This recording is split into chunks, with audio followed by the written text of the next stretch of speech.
It's a fantastic morning that I seek to keep you posted with the latest in sports, both local and beyond. Good morning and welcome back to Y in the Morning on Y254. It is Spotlight on Sports. My name is Maxwell Wasika, and in studio, I'm glad to be joined by the usual culprits. Ronnie Aloyo from Kenyan Star, you come on board. Alfred Curia, how does it feel being here for the first time, Alfie? Actually, it's a nice feeling. Yeah. And I think it will be a good experience. You've been looking forward meeting one DJ Pierra. Have you said hi? Yeah, I've said hi, and hopefully we'll get to talk later. Talk later. Yeah. Of course, yesterday, big news around the Stars tactician Stanley Okumbi naming a 26-man squad ahead of their friendly match against Angola on June 4th at Kenyatta Stadium in Machakos County. Standout inclusion, Stephen Waruru, currently Kenya Premier League top scorer. The squad has elicited mixed reactions, especially on social media platforms from lovers of Kenyan football. Some saying that, you know, he might have omitted names that deserved inclusion. What do you think, Alfie? Yeah, I think it's correct. People, a player like Wellington Ochieng from Gor Mahia, I think he deserves to be there. And there are some names also which actually I don't think should be there. Like people who have been on the bench, like we have example of Ovelo Ochieng, Kariobangi Sharks. He might come from the bench and score, but still there are some people who deserve more than him.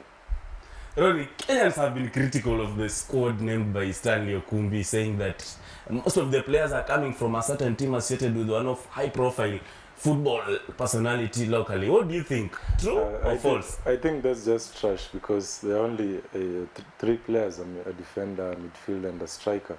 So it really doesn't add or change so much in the team. It just has a small impact. I think the big impact is to look at the big picture, to look who exactly was drawn into the team. And in my opinion, it's a good team. It's a good team in all departments, right from goalkeeping to striking. I'm particularly pleased by the call-up for Aruru. He's the leading scorer in the league. I think his impact in the team will be massive, and it's also a great thing for him to be back. So I really don't subscribe to the opinions that certain players from a certain club have been called undeservedly. If you look at the defense, for instance, someone like Bolton Amwenga has been in good form, has been giving so much to Kariobangi Sharks. Kariobangi Sharks, you can't take it away from them. In the last couple of matches, they've been on a steady rise, and I think one or two players deserved a call-up. So any other talk besides what's happening on the pitch is just trash, in my opinion. Alfie, you mentioned about Wellington Ochieng, a man who was signed from Moroni Youth to Gor Mahia, and is doing exceptionally well in Kenyan Premier League, of course, having inspired his team Gor Mahia to a second spot on Kenyan Premier League globe. Sure. And you know, a man who is facing some disciplinary action from Kariobangi Sharks, having snatched and, you know, tearing referee's cautionary card during their match against Posta Rangers. Again, they lost to their opponents, Juan Ogweno. What do you think about his inclusion in the squad? First of all, I think it's passion for Bolton. And I think in that game, it did not deserve to be a penalty. It was a free kick, because he handled the ball just at the edge of the line. So, but I think he has been a good player so far.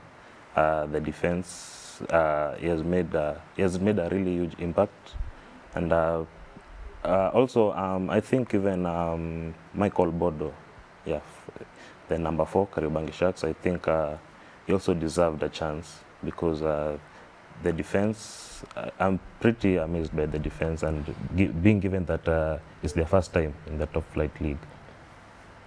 It's the Spotlight on Sports on Y254. My name is Maxwell Wasika. Joining me in studio to take us through the analysis of, you know, what's happening both local and international in various sporting disciplines is Ronnie Aloyo from Kenyan Star and Alfred Curia from Futat.com, of course, discussing the squad, 26-man squad, consisting of local best players, having been named yesterday by the national team Harambee Stars head coach Stanley Okumbi ahead of their friendly against Angola on June 4th at Kenyatta Stadium in Machakos County. Ronnie, what do you think about the potential and capability of the squad named yesterday? Is it a force to reckon with as they prepare, looking once against West African side, North African side, Angola? I really don't want to give them too much credit. They're a good side, but they're not a force to reckon with.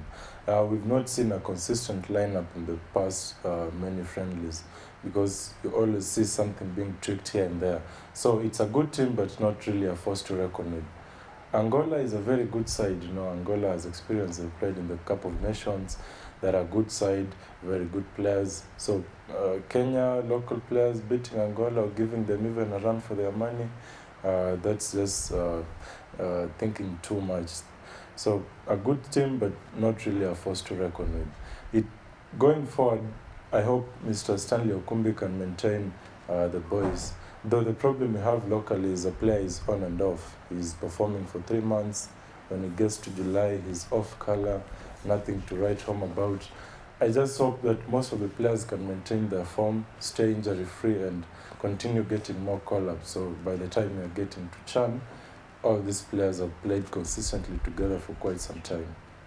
And of course, remember, you can be part of this program via joining our social media platforms, Twitter handle, #Touchline Y254 Facebook page, Touchline Y254. Of course, my personal Twitter handle at Wasike Maxwell. Keep your contributions coming. What do you think about the squad named yesterday by Stanley Okumbi ahead of tie pitting themselves against Angola on June 4th in Machakos?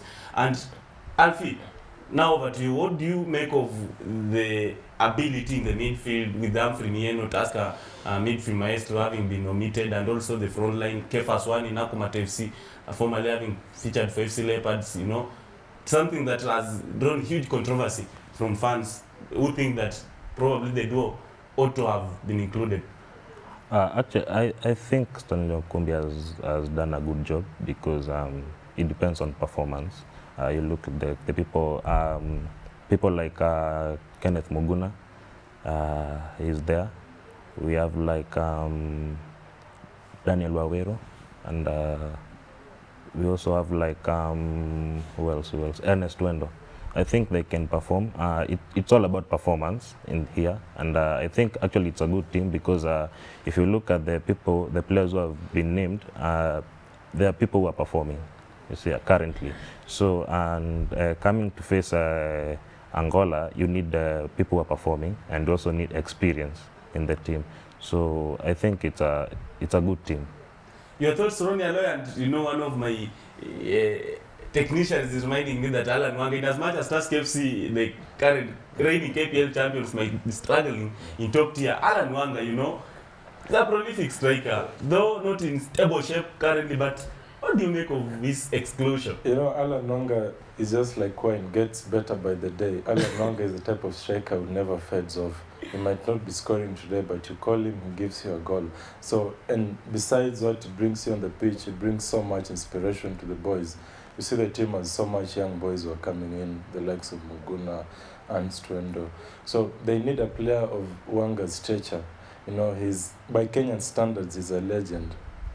By Kenyan standards, he's a legend. Of course, so the full squad having named yesterday: goalkeepers Boniface Olwoch from Gor Mahia, James Saruni from Ulinzi Stars, and Patrick Matasi from Posta Rangers. Defenders: Bolton Omwenga, Kariobangi Sharks, Aaron Shakava, Gor Mahia, Titus Echesa, Posta Rangers, Joaquin Satudo, Posta Rangers as well, Musa Mohamed, Gor Mahia, Pascal Ogweno from Kariobangi Sharks. And talking of Pascal Ogweno, is a man who snatched a referee's card, tearing it apart.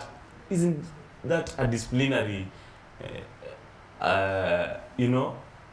violation? I really don't want us to put Pascal on the cross and nail him, because he's a good player, he's performing, and discipline issues, they're not encouraged on the pitch or rather elsewhere, but he's performing, and that's the big issue.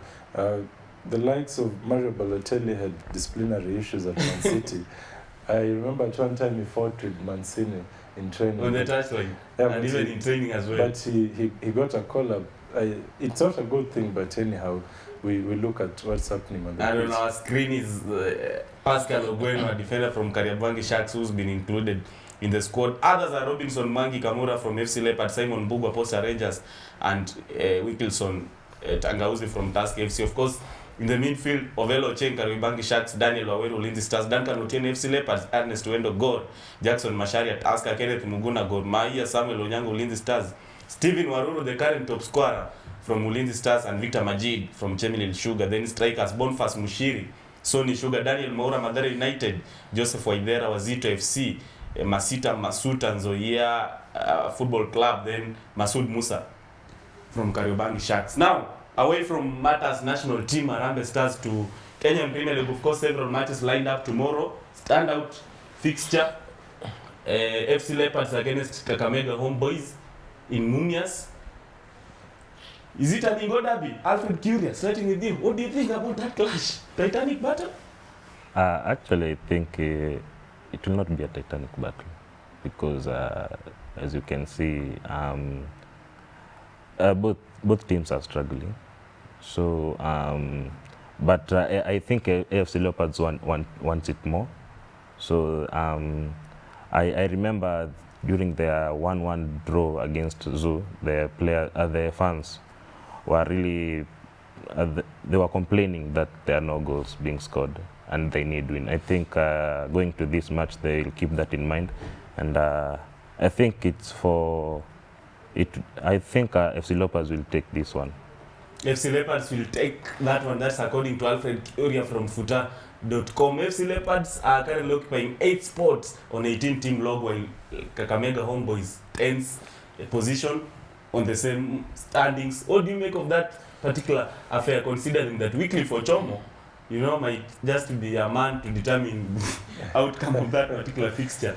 No, I think Zofia Menyo Gilbert is also in high flying form. Yeah, Gilbert is in good form. 5 goals in about 9 matches or so. It's a good record for any striker by any standards. This match, I think both teams will come in very cautious. The venue doesn't play into the match really much because both sides are accustomed to playing at the Mumias complex. Leopards, they're yet to travel to Mumias. They're having a second session, 2 sessions today. The coach has decided that they have 2 sessions rather than 1. So probably he wants to inject something new. I expect Leopards to come out very rampant on the match against Homeboys. But the players at the back of their minds and the fans, there is something that will be biting them. There has been silent talk about the coach leaving. Silent rumors, or rather loud rumors for that matter, that the coach is going, his family has relocated, he wants to move. So I think that will also play a part in the match. I hope the players can just focus and play the game. Of course, another high-profile match pits Posta Rangers occupying 2nd spot on the log against Ulinzi Stars on the 3rd position. What do you think, Alfred Curia? Posta Rangers, Sami Pamzo, a man who was formerly at Tusker, having taken charge, is doing well with the Rangers side. Ulinzi Stars as well, Steven Waruru, the current top scorer, having been included in the national team. Harambee Stars, big motivation ahead of the time. I think it will be a very good game, given that one team is scoring, the other one is defending. As you can see, Posta Rangers like defending a lot, and while Ulinzi like attacking a lot. So I think it will go either side. But considering that Posta Rangers have been, if they are winning by a margin of 1 goal, I think then if Posta Rangers score 1 goal, then Ulinzi might lose the game. But if Ulinzi score the first goal, I think it will give Pamzo a hard time to try and come up with another plan, because we can see we have we might be having the likes of Joaquin Satudo, but it doesn't mean they can score. We have the other side. We have Steven Waruru, we have Daniel Wawero. Anyone can score. We have Samuel Onyango, Boniface Onyango even scored the last game. So in Ulinzi, anyone can score. But now you see the problem with Posta Rangers is scoring. They are not scoring, but they are defending. So I think if any team scores first, it will be the team that will win that game. Ronnie, are we likely to see the shift in terms of table standings after that particular clash? I think that's a big match. It's actually the match of the weekend, in my opinion. Posta, a team that doesn't concede too much. Posta plays 4-4-2. two at the front. When they go up fast, they switch. One striker drops back, play 4-5-1. So that's the trouble. That's why when they score fast, then it becomes very hard for you to score an equalizer or rather win the match. It's, in my opinion, playing negative football. They are not conceding goals in a negative way. But anyhow, they're coming up against a very strong Ulinzi side. The Army boys, very strong. Also technically gifted players in there like Boniface, Nyango and Samuel. So very tricky match. I suppose this is the time, there's a time now comes when the pot has to break, and I think it's time for the Posta Rangers pot to break. Pamzo is the only coach who hasn't lost a match. Just 2 days ago he was crowned coach of the month, but I think it's now time for Lindsay to break that record and earn him his first L. 4 matches lined up tomorrow afternoon. Kakamega Homeboys against FC Leopards. That's an early kickoff. Mohoroni Youth FC against Nzoia Football Club. Nakumatt FC playing host to Chemelil Sugar. Then Kariobangi Sharks visit Sofapaka Football Club. Then Zukericho will entertain Bandari FC. Then on Sunday, Mathare United against Tusker, Sony Sugar, Western Stima, Ulinzi Stars against Rangers, and Gor Mahia against Thika United. Remember, the match previews and detailed analysis will be tomorrow from 12 to 2 on the touchline with myself alongside Robert Osoro, of course, one great man who forms an integral part of Kenyan football. Simon Mulama, aka Sepe, will be on the set to take us through the same segment. Now, away from that to international football, Kylian Mbappe, 18-year-old, just inspired Monaco to their first ever titles 17 years down the line, and his partnership alongside Radamel Falcao is superb. What do you think about Monaco now coming in limelight? Paris Saint-Germain has dominated French football. I think actually it's a good thing for football because PSG has dominated all over the years. And given that Falcao had seasons to forget at Chelsea and Manchester United on loan, I think he has gone again and proved himself. So now I think now, okay, Monaco do not have the same financial ability that that PSG have. So I think it's an inspiration to the team. But now I think now that the team has now showcased its ability, I think the coach now will need to add more players because now European giants will come knocking. Of course, the youngster might go. So, but okay, maybe he might want to talk to him and concerning his contract. So, I think, but I think it's a good experience. Rory Aloy on our screen, of course, is Radamel Falcao, the Colombian international, with the 18-year-old Kylian Mbappe, the Frenchman. What do you think about the partnership? And Radamel Falcao, when he was featuring for both United and Chelsea, we can say didn't deliver. What might have been the secret behind his rise? A bit of bad luck for Falcao. Falcao was a terrific man when he was in Spain. But when he came over to England, also some injuries here and there slowed him down. But he's gone to Monaco. Terrific season by all standards. Mbappe and Falcao formed one of the most dreaded striking partnerships. It's just unfortunate for them that they didn't make it to the latter stages of the Champions League. But locally, they've done so well. They've been hitting 5, 4, 3 goals in the matches they've been playing. They also played PSG and they played really well. So, terrific season. I think it's also a bit of finding the right people. As a player, there are clubs you go, you meet the right players, and boom, it clicks. So, great season for Monaco. I support what Alfred says. It's a great thing for football. I don't like the type of leagues that you have only 1 or 2 teams dominating, exchanging titles at will. So it's a good thing for football when the likes of Monaco come into the And talking about that, is it high time other teams from other leagues like Bundesliga and Serie A emulate on Monaco and rise to the occasion? Because we've seen the likes of Bayern Munich and Juventus, dominating and winning titles in their respective leagues consecutively. Is it high time? Yeah, it's high time for other teams to also just come to the fray and try beat the dominance. In the Bundesliga, the likes of Leipzig have also done very well, coming in and trying to challenge Bayern a bit. But the problem is the likes of Bayern have so much finances, so they are able to get the best players in the world, and the lower teams they can't match this big team. So I also think it's a question of how much you're able to spend in the transfer market to get good players, because there are two things to it. You either have money, so you make things happen very fast, or you have time. You get young players, you develop them over a certain period. Of course, as we talk right now, Chelsea Football Club are the English Premier League champions. Monaco have just won French League One title, and Bayern Munich and Juventus as well are Bundesliga and Serie A title champions respectively. And now, what's awaiting us over the weekend? Real Madrid, after Cristiano Ronaldo, the Portuguese international and former United and Lisbon player, smashed all-time European goal-scoring record that was being held by Jimmy Greaves, English international who featured for Tottenham Hotspur, scoring 2 goals against Celta Vigo to make it 368. What do you think? They only need a point against Malaga on Sunday to be crowned champions officially. Is this happening with Carlos Kameni, Cameroonian international, a man who's caused troubles, making the likes of Ronaldo and Messi to appear just like ordinary players being in goal? What do you make of it? I think actually they will take the league. I think they'll take, and they will win the match. You see, so because you can see the Ronaldo is unstoppable at the moment.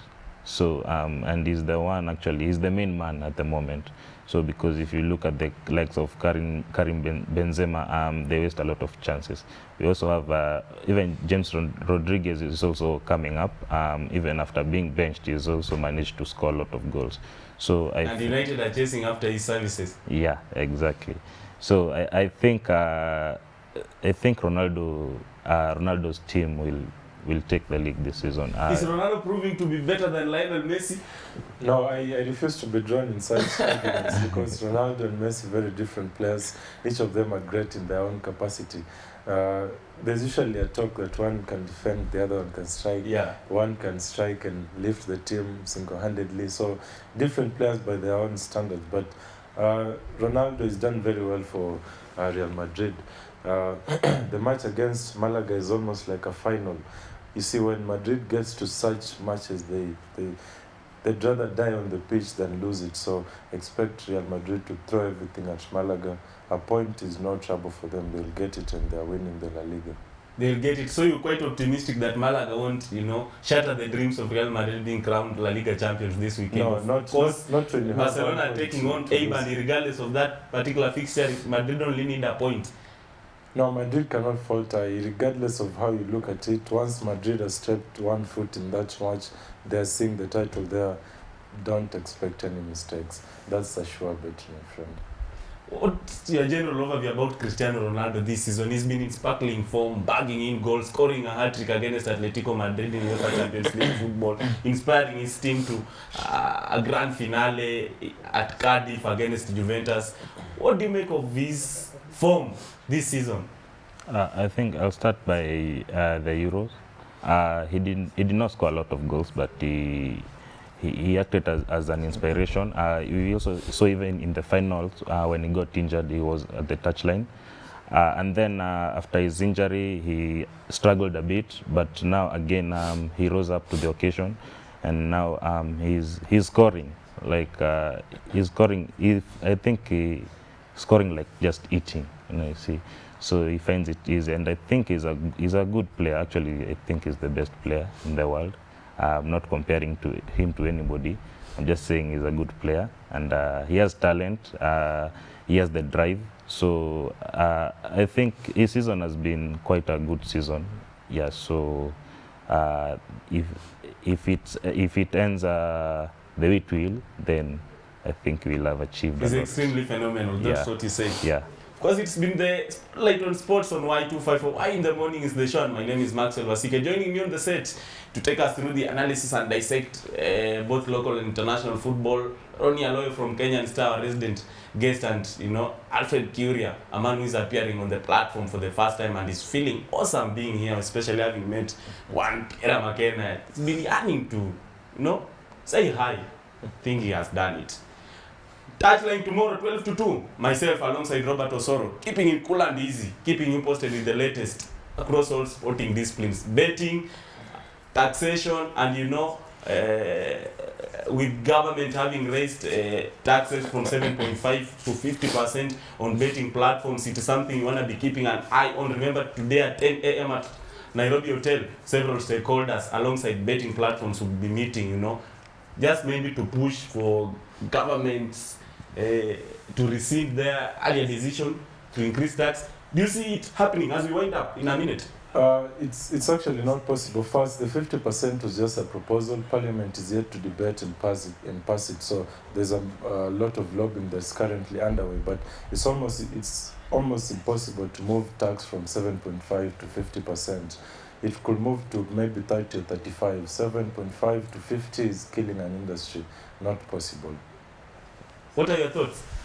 I think that I agree with him. I think of course, several federations, FKF included, Kenya Rugby Union, local teams, FC Leopards, Gor Mahia, being sponsored by one of the local betting platforms, will be having a presser today at a Nairobi hotel just to push and advocate and appeal to the government to, if possible, to reduce, the taxes that was imposed on the betting platforms from 7.5 to 50% when CS Sender Rotich, National Treasurer and Finance was reading the budget the other day. Do you see it happening? It actually, like you said, it was a proposal, but if it happens, then that will be killing the industry, like you just said, because that's from 7.5 to 50%, that's like 600%. So, and that's like scaring away the betting companies, because now they will have to go out and look for other countries that are not hostile in taxation. And again, the CS Warrior said the government will sponsor all the leagues, which actually I don't think it's possible, because we know corruption is always there. I'll give an example of the Rio Olympics. There was like 88 million. I think 88 million, which was given out to cater for the team, and then we all saw what happened. So I think, and again, when these betting firms came in, the teams have been able to recruit good players and get their allowances, so they play with determination. So yeah. Of course, due to public demand, I'm being told I can't leave the set without talking about top 4 finish, and other people or some team will be featuring on Thursday during, Papa Shiradula. What is that supposed to mean? I don't understand. And of course, talking about English Premier League, top 4 contention and UEFA Champions League football qualification race. Tottenham Hotspur's Harry Kane scored 4 yesterday against Leicester in 6-1 mauling against great Shakespeare's charges. What do you think about Harry Kane? He's now the current top scorer with 26 goals, 2 goals more of Romelu Lukaku of Everton. Yeah, it was unexpected. We thought it would be down between Sanchez and Lukaku. Then Lukaku faded out at some point. Sanchez was rising, but Harry Kane was just phenomenal last night. Coming up and scoring 4 goals, phenomenal. They didn't need to score because they already have secured second position, but it's good for him in the race for the Golden Boot. He's increased his price, so we expect some teams to show interest for him. But generally, from a personal opinion, I don't rank English players. I think they are quite average.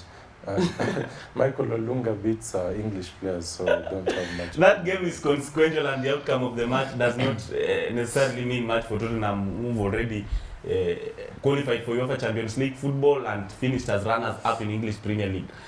What do you make of top 4 finish?